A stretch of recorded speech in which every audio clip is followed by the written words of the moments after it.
बड़ी खबर जम्मू कश्मीर से है, जहां बांदीपुरा में आतंकवादियों ने बीजेपी नेता की गोली मारकर हत्या कर दी। बीजेपी नेता वसीम बारी अपने पिता और भाई के साथ दुकान पर बैठे थे, तभी आतंकवादियों ने बीजेपी नेता पर ताबड़तोड़ फायरिंग शुरू कर दी।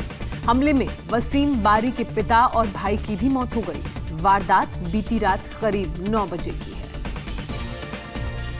तो बीती रात करीब 9 बजे आतंकवादियों ने बीजेपी नेता की गोली मारकर हत्या कर दी। ना सिर्फ उन पर गोलियां चलाई गई, बल्कि उनके भाई और उनके पिता पर भी गोलियां चलाई गई।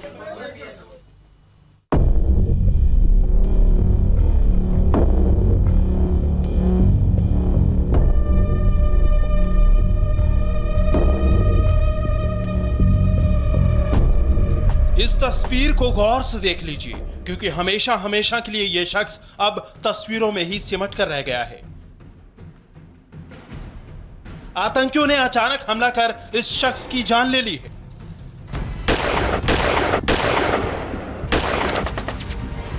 तस्वीर में दिख रहे इस शख्स का नाम वसीम अहमद बारी है और ये घाटी में बीजेपी के नेता थे।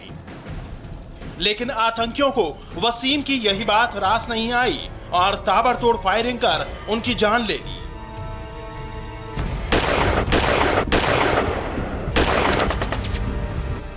आतंकियों ने यह हमला तब किया जब वसीम अपनी दुकान पर बैठे थे।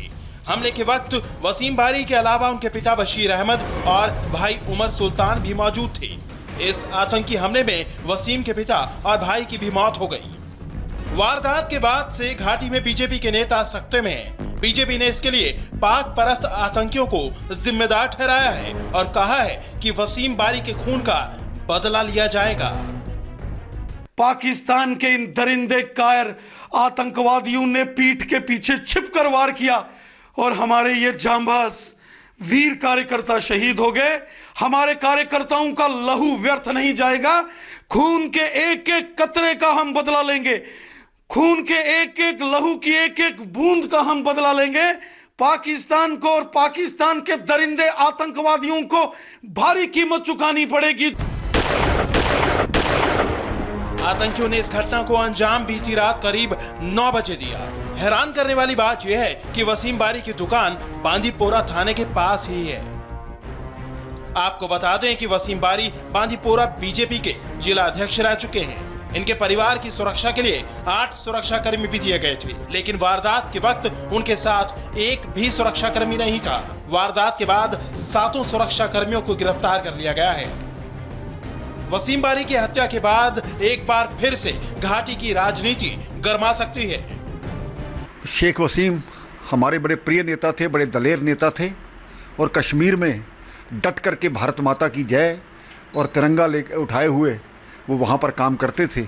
लेकिन आज पाकिस्तान प्रस्त उग्रवादियों ने इस तरह की घटना को अंजाम दिया है। व्यक्ति को एक एक मिलिटेंट्स को जो वहाँ पर मिलिटेंसी के हक में काम कर रहे हैं उनको छोड़ा नहीं जाएगा, उनको ढूंढ ढूंढ करके मारा जाएगा। वसीम बारी की हत्या पर प्रधानमंत्री नरेंद्र मोदी ने भी दुख जताया है। बीजेपी नेता जितेंद्र सिंह ने बताया कि पीएम मोदी ने फोन पर वसीम बारी की हत्या के बारे में जानकारी ली है। उन्होंने वसीम के परिवार के प्रति अपनी संवेदनाएं व्यक्त की हैं। बीजेपी के राष्ट्रीय अध्यक्ष जेपी नड्डा ने भी वसीम की मौत पर ट्वीट किया। हमने बांदीपोरा में शेख वसीम बारी, उनके पिता और भाई को खो दिया है। ये पार्टी के लिए बड़ा नुकसान है। मेरी संवेदनाएं उनके परिवार के साथ हैं। पूरी पार्टी उनके परिवार के साथ खड़ी है। मैं सुनिश्चित करता हूं कि उनका बलिदान व्यर्थ नहीं जाएगा। नेशनल कांफ्रेंस के नेता उमर अब्दुल्ला ने भी इस आतंकी हमले की कड़ी निंदा की। उन्होंने ट्वीट करते हुए लिखा, बांदीपोरा में बीजेपी नेता और उनके पिता पर जानलेवा आतंकी हमले के बारे में सुनकर मैं बहुत दुख हुआ। मैं इस हमले की कड़ी निंदा करता हूं। इस मुश्किल समय में मेरी संवेदना उनके परिवार के साथ है। कश्मीर में लंबे समय से आतंकियों के खिलाफ सुरक्षा बल ऑपरेशन चला रहे हैं। इस ऑपरेशन में बहुत हद तक सुरक्षा बलों को कामयाबी भी मिली है। वसीम बारी के हत्यारों को पकड़ने के लिए सुरक्षा बल एक खास ऑपरेशन चला रहे हैं। उम्मीद है सुरक्षा बलों को जल्द कामयाबी मिलेगी।